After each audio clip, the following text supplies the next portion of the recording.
Hello, everyone. Ex-Wallkill Bethelite and Serenity here. Infinite light. Infinite light, infinite beauty.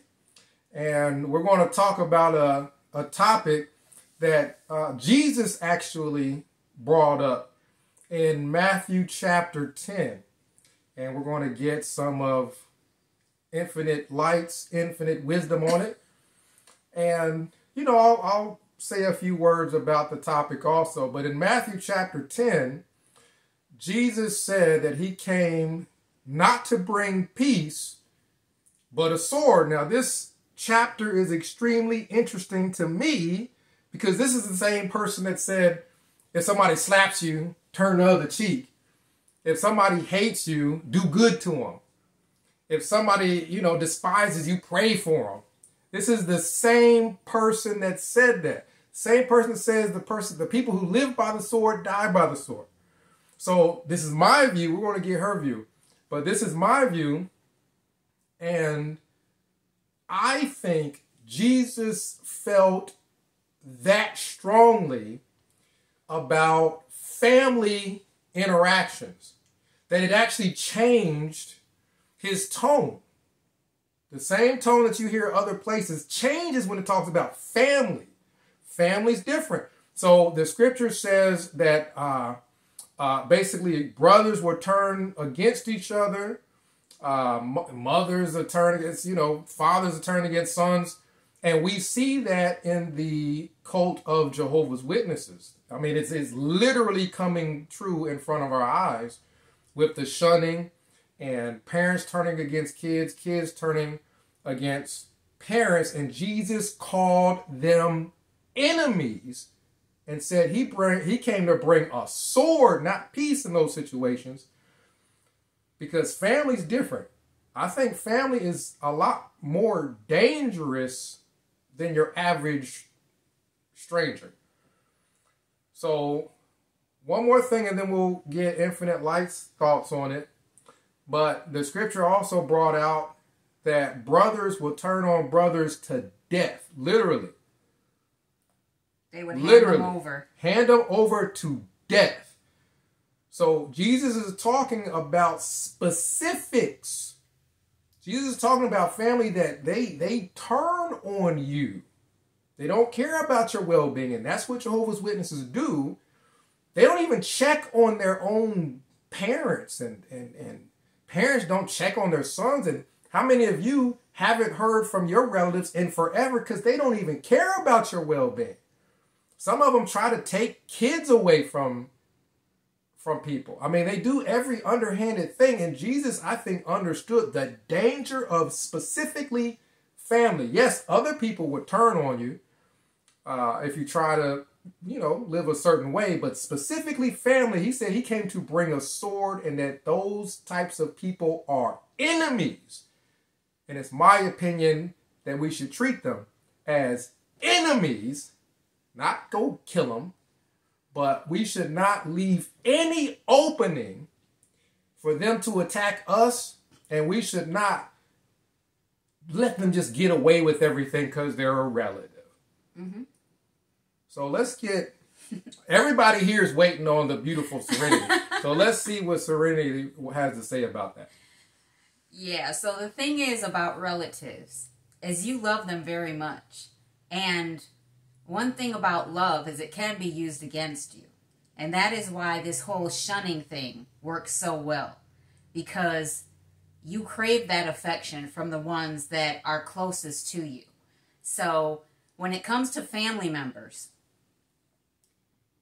you have to realize that they are so loyal to this cult that once you do no longer basically believe the teachings of Jehovah's Witnesses or Watchtower, these ones see you as their enemies. And you may want to say, no, that's my family, but you have to put the emotions aside and see things for what they are. How are these people treating you? Are they treating you like they love you? Now, this is deeper than just the surface level, because it also goes into you understanding your self-worth, which Jesus kind of alluded to as well when he was teaching, basically. Because love is not just love for your neighbor, but also love for yourself. And once you know your value and your worth, you have to take the initiative to put up proper boundaries in order to protect yourself and not be used by individuals to hurt you, basically.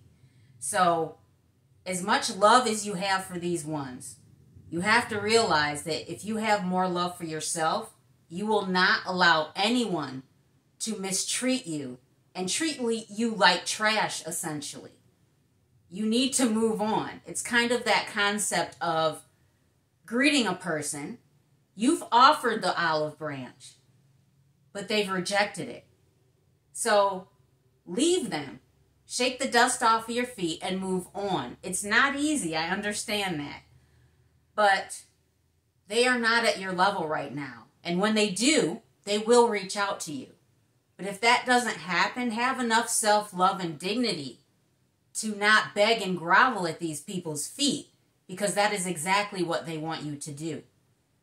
And it is hard, but also, as Marcus had mentioned earlier, Jesus realized that these very people would be the biggest challenge in your life when you are trying to move on. And many of you basically move on in love, true love, where you understand that. Not a conditional love, but a true divine love. So, yeah, that's what I wanted to basically bring out. We've even seen from history that there are ones who you could be family members and they are so devoted to this religion, this cult, this God, that they would be willing to sacrifice you in order to remain loyal to their God. So you have to ask yourself, where is the love? And are they truly fulfilling that prophecy that was mentioned when they said there would not be natural love any longer? Well said. Very well said.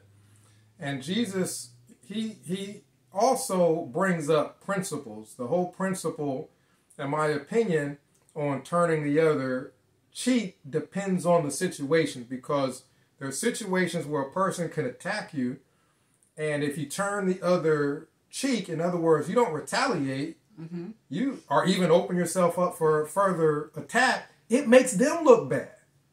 In front of everybody, it makes you look good and it makes them look bad, and it actually does more damage to them. So some of those principles that Jesus mentioned about caring for people who despise you, it actually is very powerful, a powerful weapon against them. It makes them look bad and sheds light on what they're doing.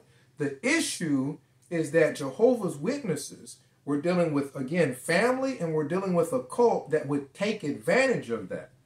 If you try to care for, quote unquote, a Jehovah's Witness family member by just letting it slide and letting them get away with shunning and being okay with it, then that actually benefits the cult.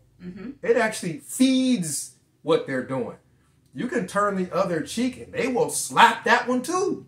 Yep. So when Jesus says take up the sword, he is being very serious in regards to what a lot of us deal with family. And we don't live by the sword. We're not out trying to attack people, but a sword can also be used as defense to ward off people who are striking at you. And if need be, if you got to attack, let's say somebody is in that cult and they're trying to take your kids away from you, and they're all lying on you because you want to leave the cult. Hey, you got to use your sword, which could be your lawyer, and attack them the same way they're attacked. Why? Jesus said these are enemies, and he came to bring the sword because they're specifically dangerous. So let's not continue to open ourselves up for attack from Jehovah's Witnesses. Many people have already lost their lives through suicide and all kinds of things because, they keep opening themselves up and keep coming with open arms, and the Jehovah's Witnesses keep shunning. Yeah. So we need to do what we can to defend ourselves. If necessary, a sword can also be used offensively. We're not talking about violence here, but we're talking about the situation. Don't let Jehovah's Witnesses use situations against you. You may have to use situations to make the shunning not so easy, right? Right. You have to hold them accountable. Hold them accountable. So when they're trying to shun you in public, make it known that that's what's happening. I know that's what I had to do. My daughter graduated, and my Jehovah's Witness family, my mother, my father, my brother, sister-in-law, my niece, my nephews, we're in an auditorium, and there's other parents who know me.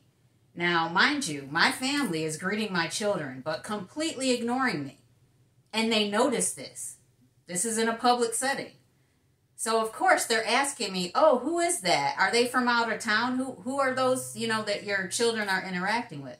And I had to tell them, that's my parents. That's my brother. That's my sister-in-law. That's my niece and nephews. And they were shocked because they didn't understand, so I had to explain. They're Jehovah's Witnesses, and they're shunning me. And literally, all of the ones around me, their jaws dropped because they were seeing it in real time. All of this stuff that Jehovah's Witnesses say they don't do did not matter because in that moment, they seen it firsthand.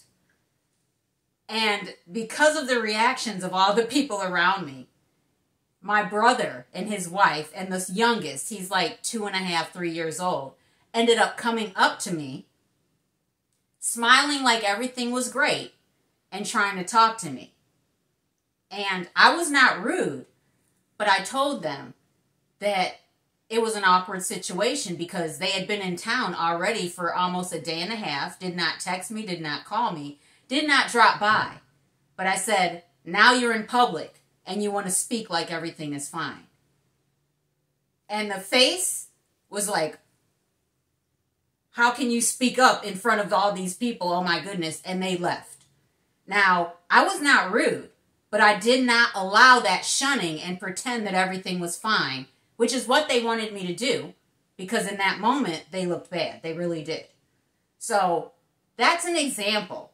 Like, self-respect will not allow you to allow others to mistreat you. There comes a time where you have to speak up for your own self-love, your own dignity, and not allow people to mistreat you. There's nothing wrong with loving yourself. Those of you who may feel that there is something, well, maybe you did do something, you didn't do anything wrong at all. You have to understand that. And that's why my heart goes out to so many who have taken their own lives because of the treatment of their own family. These ones did nothing wrong and they didn't deserve it. So, I just want to say once again, you are worth so much, but you need to see it in yourself. Do not allow these people to make you feel less than you're actually worth. Okay? Very well said. Very well said. Well, we enjoy being able to have these discussions together. I feel like I learn more just from listening to Serenity. And, yes, and I'm an emotional one. So those of you who don't know me, yes, I'm very emotional. And we look forward to doing a lot more. So for now, Infinite Light and what is it? X-Wall Kill Bethelite, Infinite Light. Signing out. Bye. Peace be with you.